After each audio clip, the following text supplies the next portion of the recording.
leads us neatly on to the next one, which you've just listed 4 activities. And the activities are walking, swimming, reading and music. So... Yes, yeah, go on. No, first of all, tell us a bit about that. Why specifically those 4? Why?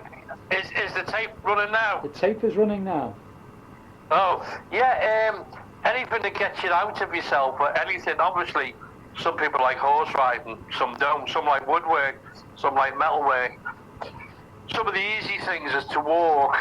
Quite often it's good to walk because quite often you talk as well, and that can be 1 or 2 or a group of people.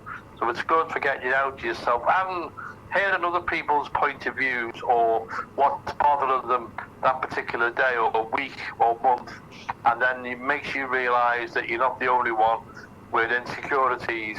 And then there's swimming, if you fancy a swim, or you can learn to swim, might be something that'll give you more confidence in life.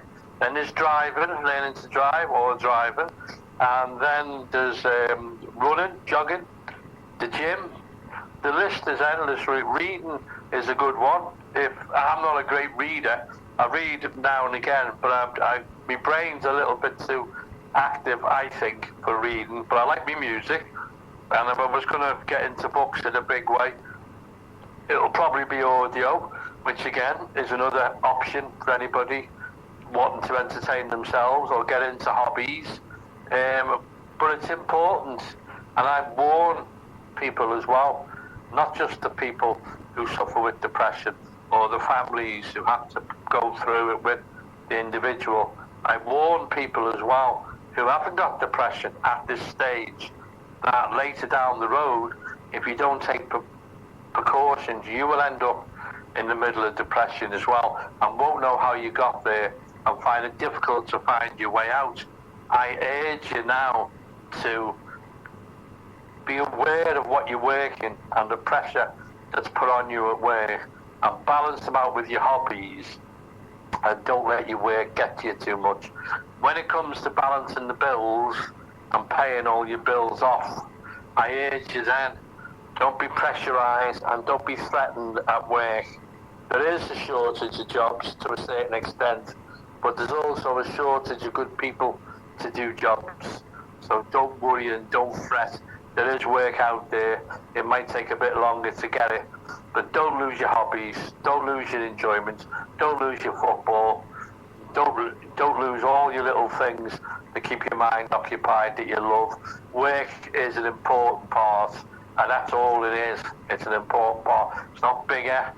It can be less at the times, and I would urge anybody who can afford it to go part-time and try and get used to actually living your life and enjoying it. Some people like work. They thrive on it. They can't help it. Do you love the position of being in charge, or do you love being wanted or appreciated? That's okay. All I would say is whether you're ill or not, or whether you're part of a family of someone who's ill. And I would also urge you, for anybody who's not suffering from depression, to watch out and be careful of not getting too stressed. What would you say?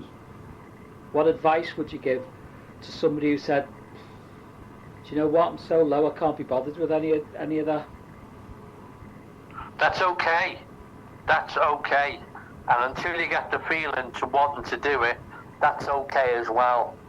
But you will get bored of running on the spot, so to speak, in life. You can only get bored and fed up for so long that you'll want to come out fighting or you'll want to do something. What I would urge is find something. It might be something you've thought of before and you've waylaid it because you got a bit fed up. It might be something you've never thought of before. Now, people used to collect stamps, would you believe? Me included. What's all that about, getting stamps and sticking them in a book? What for? I don't know. Some people did it. Some people collected cigarette packets. Some people collected the cards or the coupons out of the cigarette packets. Just different things like that. And it might be something you need to think, and it's something to urge yourself to do. Urge yourself to go walking with somebody that maybe you want to go walking with. And don't be scared to ask somebody. I could do with a walk and a chat for 20 minutes. Do you fancy it? Don't be scared to ask somebody, a friend of the family. And that brings me to another point. Try and get one or two confidence, somebody that you can share and does listen and doesn't go out with you or visit you to talk about themselves. But sometimes can happen. They latch onto you, pretend they're going to help you, but they spend more time talking about themselves. So try and watch out for that one, and also try and pick one or two people that you can trust to lean on. And walking is a good way, or going out shopping or something where you spend the day chatting and having cups of tea or coffee.